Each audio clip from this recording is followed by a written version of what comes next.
নমস্কার, আশা করি সবাই ভালোই আছেন। সুমতি কিচেন উইথ ব্লগ থেকে সবাইকে স্বাগত। আর দেখতেই পাচ্ছেন এখানে হচ্ছে রুটি দিচ্ছি। আজকে হচ্ছে নিরামিষ তরকা বানিয়েছি, সেইটাই হচ্ছে আপনাদের সঙ্গে শেয়ার করেছি। আর সেইটাই এখানে হচ্ছে সার্ভ করে দিচ্ছি। রুটি দিলাম আর দেখুন এই যে নিরামিষ তরকা বানিয়েছি। আজকে কোনো রসুন পেঁয়াজ দিইনি, রসুন পেঁয়াজ ছাড়াই হচ্ছে তরকাটা বানিয়েছি। হচ্ছে আপনারাও এরকম করে বানাবেন, ভালো লাগবে। আর হচ্ছে প্রথম থেকে শেষ পর্যন্ত দেখবেন। আর এখানে হচ্ছে পান্তুয়া দিলাম। আমাদের রাত্রিতে প্রতিদিনই মিষ্টি আসে, আজকে হচ্ছে রাত্রিতে তরকা, মিষ্টি আর রুটি। এই দেখুন এখানে হচ্ছে মুগ ডাল হচ্ছে তরকার ডালটা হচ্ছে সেদ্ধ করে নিয়েছি। আর এখানে টমেটো, ধনেপাতা, কাঁচা লঙ্কা কুচি নিয়েছি। আর কড়াতে একটু অল্প মাখন দিয়েছি, তেল দিয়ে করব। তেল দিয়ে দিয়েছিলাম, তেলটা আর মাখনটা গরম হয়ে গেছে। টমেটোটা তাড়াতাড়ি দিয়ে দিয়েছি। টমেটোটা দিয়ে একটু হচ্ছে নেড়ে নেবো। একটু লবণ দিচ্ছি, লবণটা দিলে তাড়াতাড়ি হচ্ছে টমেটোটা নরম হয়ে যাবে। একটু নেড়ে দিলাম। আর আশা করি প্রথম থেকে শেষ পর্যন্ত দেখবেন কিন্তু নিরামিষ তরকা। আর এই যে একটু নরম হয়ে গেছে টমেটোটা, এবার হচ্ছে আদা বাটা দিচ্ছি। আপনারা যেমন তরকার কড়াইটা নেবেন সেই বুঝে, বা ডাল কড়াই এইগুলো দিয়েই তো তরকা করতে হয়, সেই বুঝেই কিন্তু আদা বাটাটা দেবে। হলুদ গুঁড়ো দিলাম, অল্প জিরে গুঁড়ো আর ধনে গুঁড়ো দিলাম। অল্প একটুখানি হচ্ছে লঙ্কা গুঁড়ো দিয়েছি, বেশি লঙ্কার গুঁড়ো দেবো না, কাঁচা লঙ্কা দিয়েই করব। ভালোভাবে হচ্ছে কষে নিয়েছি। আর এক প্যাকেট হচ্ছে তরকা মশলা দিচ্ছি। তরকার মশলাটা দিলে আরও টেস্ট হয়ে যায়, মানে স্বাদটা আরও দ্বিগুণ হয়ে যাবে। ভালোভাবে কষে নিয়েছি। একটু তেল ছেড়ে দিয়েছে।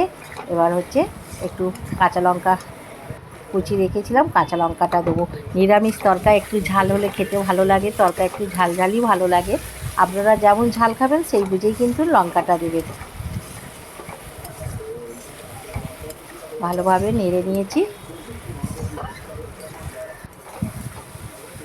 আর এবার হচ্ছে তরকা ডালটা ঢেলে দিচ্ছি। দেখুন কুকারে সেদ্ধ করে রেখেছিলাম, ঢেলে দিলাম। এবার একটু ভালো করে মশলার সঙ্গে কষে নেবো। আর যে সকল নতুন বন্ধুরা আমার চ্যানেলে প্রথম, অবশ্যই কিন্তু চ্যানেলটিকে সাবস্ক্রাইব করবেন আর পাশের বেল বাটনটি অন করবেন। সবার সঙ্গে শেয়ার করবেন আর কমেন্ট করে জানাবেন আজকে নিরামিষ তরকা কেমন হলো। ভালো খারাপ দুটোই আপনারা কমেন্ট করবেন। আর হচ্ছে স্বাদ মতো লবণ দিলাম, লবণটা দিয়ে ভালো করে হচ্ছে নেড়ে নিচ্ছি।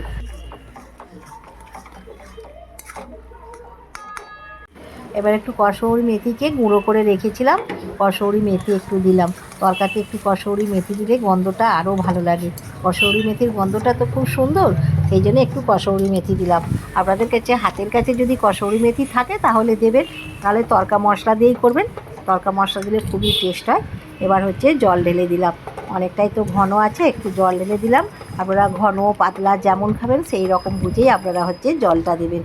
একটু নেড়ে দিলাম, ভালো করে হচ্ছে ফুটিয়ে নিচ্ছি। নিরামিষ তরকাটা আপনারা বাটার দিয়ে করবেন, খুবই ভালো লাগবে, খুবই টেস্ট হবে। একটু স্বাদ মতন একটুখানি হচ্ছে চিনি দিলাম, 1 চামচের মতন চিনি দিলাম। চিনিটা দিলে টেস্টটা আরও ভালো হয়। আর হচ্ছে অল্প বাটার দিয়েছিলাম তেলের সঙ্গে, এখন একটুখানি হচ্ছে দিয়ে দেবো। তাহলে নিরামিষ তরকাটা খেতে কিন্তু খুবই ভালো লাগবে। এই দেখুন এইটা দিলাম, আর একটু অল্প দেবো।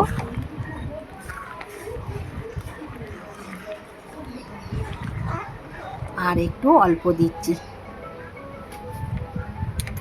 অনেকটাই দেওয়া হলো দুবার ধরে। আপনারা বুঝেই দেবেন, আপনারা যেমন যতটা তরকা করবেন সেই বুঝে হচ্ছে বাটারটা দেবেন। আর আমাদের রাস্তার ধারে বাড়ি, কত রকমের ফেরিওয়ালা, সামনে মন্দির আছে, মন্দিরের ঘন্টা আপনারা সবই শুনতে পাবেন। আর রান্না করলেও হচ্ছে সব কিছুর আওয়াজ পাবেন, আর ভয়েস দিলেও আওয়াজ পাবেন। হয়ে গেল আমার তরকাটা। ধনেপাতা দিয়ে দিলাম, ধনেপাতাটা দিয়ে এবার হচ্ছে নামিয়ে নিচ্ছি। আশা করি প্রথম থেকে শেষ পর্যন্ত দেখলেন। তরকাটা হয়ে গেছে, এখানে সার্ভ করে দিচ্ছি। আর আজকে রাত্রিতে হচ্ছে আমাদের রুটি হয়েছে, রুটি দিয়েই তরকাটা খেতে কিন্তু খুবই ভালো লাগবে। এখানে রুটি দিয়েছি, তরকা দিয়ে। আর রাত্রে প্রতিদিনই আমাদের মিষ্টি আসে, মিষ্টি দিয়েছি পান্তুয়া। আর এখানে হচ্ছে তরকার ওপরে একটুখানি ধনেপাতা দিলাম আর এক টুকরো মাখনটা দিলাম। তাহলে বন্ধুরা নিশ্চয়ই প্রথম থেকে শেষ পর্যন্ত দেখেছেন। আবার কোনো একটা নতুন রেসিপি নিয়ে আপনাদের সঙ্গে দেখা হবে। ততক্ষণে সুস্থ থাকবেন, ভালো থাকবেন, আর অবশ্যই কিন্তু আমার পাশে থাকবেন। নমস্কার।